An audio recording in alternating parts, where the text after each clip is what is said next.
We do. You see. And of course the physiology of perception seems to be in terms of stimules, atomistic stimuli to the sense organs. So in terms of the atomistic nature of sense impressions, there is no coherence, unity, structure, order. And then, of course, we have 5 different senses with no given relationship in the human tradition, no given relationship between the eyes and the ears, the nose and the taste. And yet somehow or other, warm, delicious food, all 5 senses are involved at once. You see? The colour, the smell, the texture that you feel as you taste it, the sound of it sizzling as it comes to you. You see, it's all one. Are you ready for it? What we have is unified sense experience. You see, that's why Aristotle talked of an additional sense, the sensus communis, the sense that is in common to all 5 senses. Well, somehow or other, Kant is trying to explain the same sort of thing. The cohesion, the unification, the interrelatedness of all the atomic bits in one more holistic sense experience, sense perception. So then, if the empirical input comes to us atomistic, bombardment, one booming, buzzing confusion bombarding you, every sense, you see, somehow or other this gets sorted and ordered. So our faculties must provide some sort of structure, a filter, lens, whatever metaphor you want. Well, and the same is true when you come to understanding, because the perceptions that we have provide perceptual experience. But how do we get from individual perceptual experiences to general abstract ideas? You see? To the sorts of concepts that the understanding works with. Well, he maintains that once again the mind is so equipped, so functions.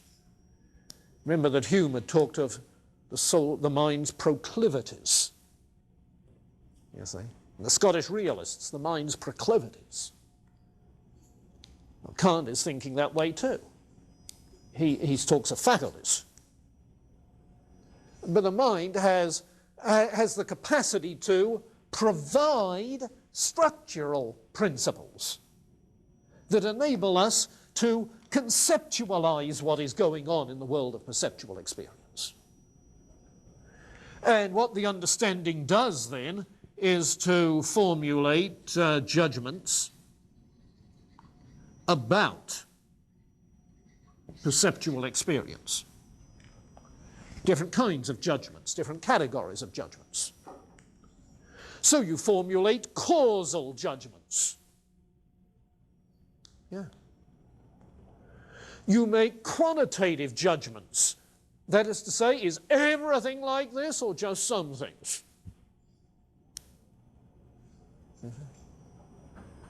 But you make different kinds of judgments because you've learned to conceptualize, to categorize. And the categories are not empirically derived. They're what the mind provides. There's nothing in experience to provide you with categories.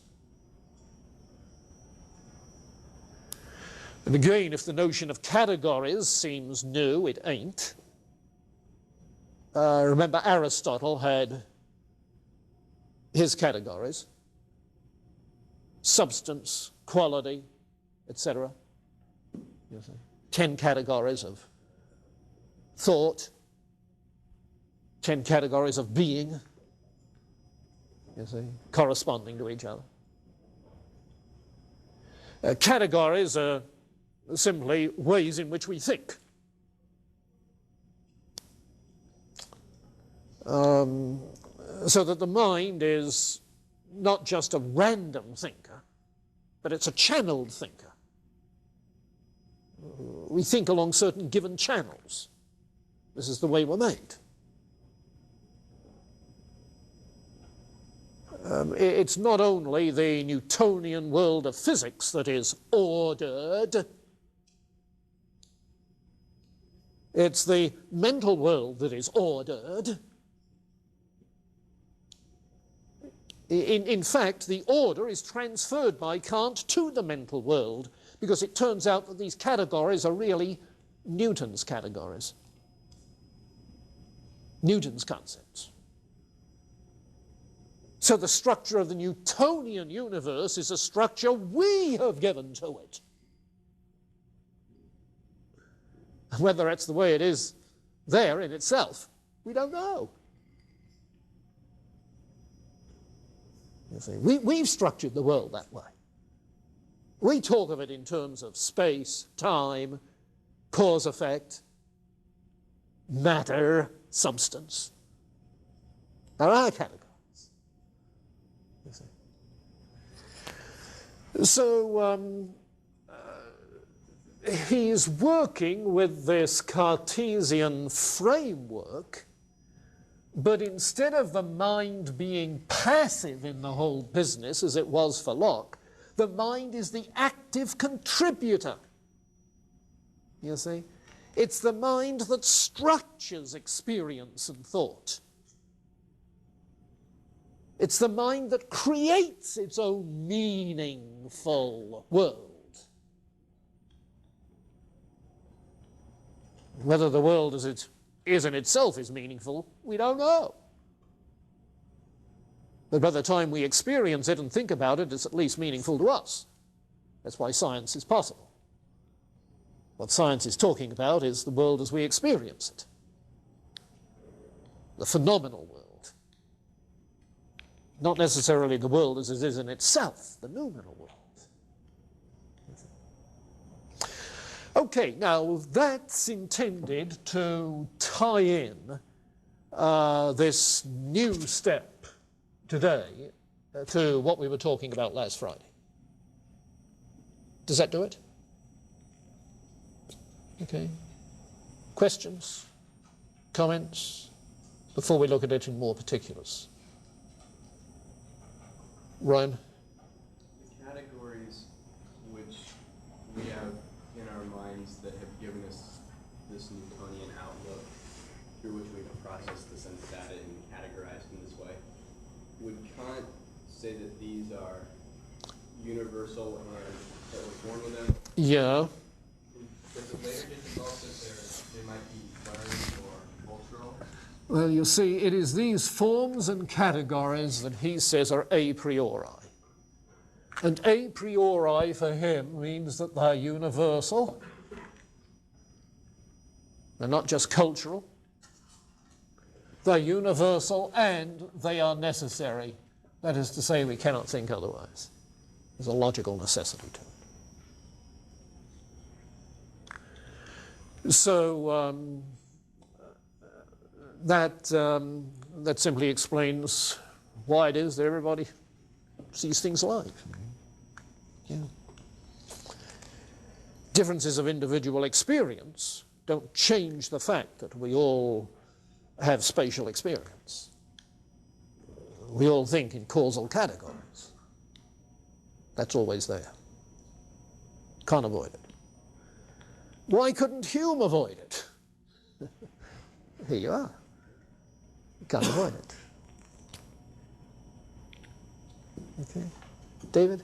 So Aristotle said that it was because of the natural order of being that we get categories because they're actually in nature?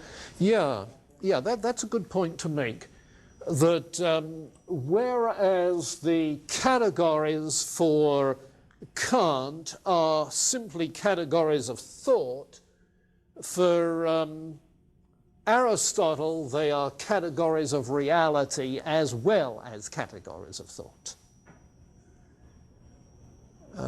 So for Aristotle, you've got a corner on reality, which is why Aristotelian philosophy on through the Middle Ages didn't really have any epistemological problems. You see, if you've got categories of thought that coincide with the structures of reality, then what is rational is real. What is real is rational. You've got a corner on it. Kant doesn't deny that our categories are the categories of reality. He says we've no way of knowing. You know, how do you know if the tree that falls in the forest when there's nobody around to hear, you know? It's the same sort of thing as with Berkeley. How would you know? Esther? So you're saying that categories are a priori? Right. So that means that the framework of everyone's grid.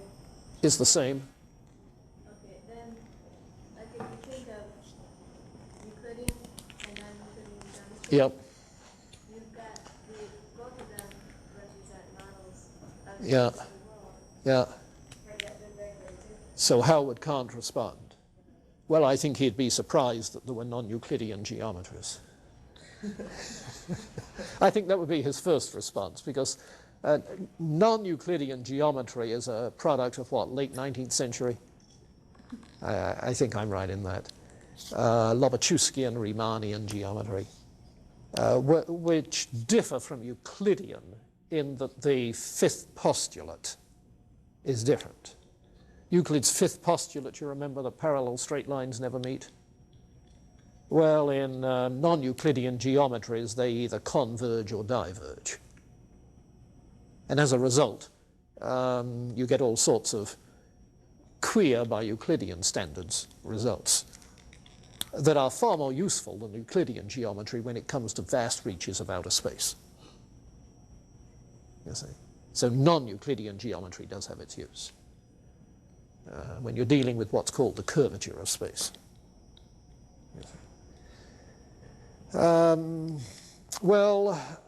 Obviously, Descartes' philosophical method was the method of Euclidean geometry. Newtonian physics made use of Euclidean geometry. The science of optics, which was the moving force in the development of physics on the continent of Europe. Remember, Descartes did work in optics. Spinoza ground lenses to earn a living, while he applied the methods of geometry to philosophy. Well, what would Kant say apart from being surprised? I think he would probably respond in one of two ways. One, he would say, oh, those differences are minor. Might require some fine-tuning of my categories, but that's about all. Non-Euclidean geometry isn't denying such things as substance and cause and effect. So, secondly, Kant might say, all right, then, apparently I have to revise my claim that the